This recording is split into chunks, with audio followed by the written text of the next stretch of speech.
Hello all, welcome to my channel 5-9 productions. ఇవాళ మనం మాట్లాడబోయే మూవీ అఖండ 2. సో మనకు తెలుసు బోయపాటి సీను అండ్ బాలకృష్ణ మూవీ అంటే దీనిలో లాజిక్ ఉండదు, దీనిలో గ్రావిటీ డిఫైయింగ్ ఫైట్స్ ఉంటాయి, దీనిలో లౌడ్ మ్యూజిక్ ఉంటుంది. సో ఇది వీళ్ళ సబ్ జానర్, వీళ్ళ క్రియేట్ చేసిన వరల్డ్. సో మనం ఈ మూవీకి వెళ్ళే ముందే ఈ లో ఎక్స్పెక్టేషన్స్ తోటి వెళ్ళాలి. బట్ ఈ పారామీటర్స్ అన్నీ పెట్టుకొని ఈ మూవీని జడ్జ్ చేసిన it's a torture movie.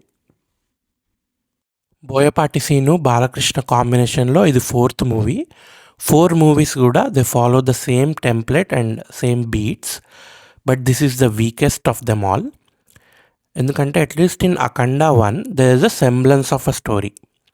There is a small girl, she is in trouble and Akhanda arrives.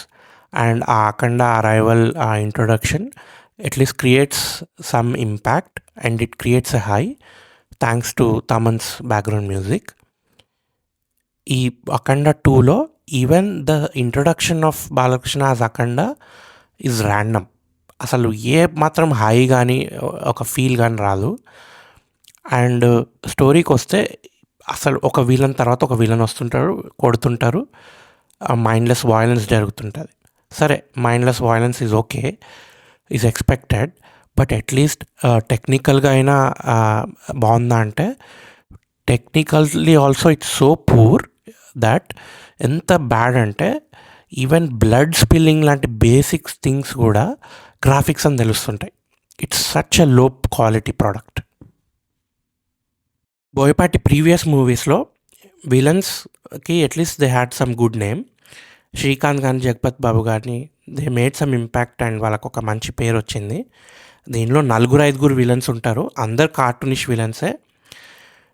దానిలో ఆదిపినిశెట్టి శెట్టి వచ్చి they show him as some black magic baba టైప్లో చూపిస్తారు.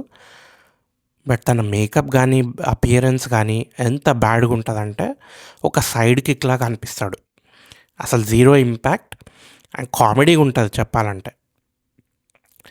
అండ్ ఇన్ని లో పాయింట్స్ మధ్యలో కూడా ఒక ఇంట్రెస్టింగ్ ఐడియా ఉంది.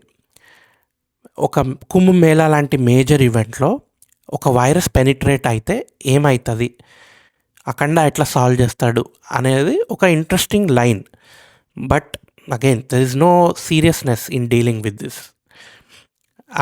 ఫస్ట్ పార్ట్లో ఉన్న బేబీ ఇప్పుడు now she is a scientist. ఆమె ఈ వైరస్కి యాంటీడోట్ చేస్తుంది. ఆమె ఎంత క్రూషల్ రోల్. ఆమె కాస్టింగ్ కానీ ఆమె రైటింగ్ కానీ ఒక్క సెకండ్ కూడా ఆమె సైంటిస్ట్ లాగా అనిపించదు. అండ్ ఇంకా కామెడీ ఏంటంటే ఈ వైరాలజీ డిపార్ట్మెంట్ ఈ యాంటీడోట్ డిఆర్డిఓలో చేస్తుంటారు. మరి డిఆర్డిఓలో ఎందుకు చేస్తున్నారు? ఓకే, అవన్నీ క్వశ్చన్స్ అడగొద్దు. So overall it's a very lazy product. And lazy ప్రోడక్ట్కి లేబుల్ మాత్రం అంటే సనాతన ధర్మం అని ఇస్తుంటారు. బాలకృష్ణ వచ్చి ర్యాండమ్గా లెక్చర్స్ ఇస్తుంటాడు అండ్ సనాతన ధర్మం అంటుంటారు.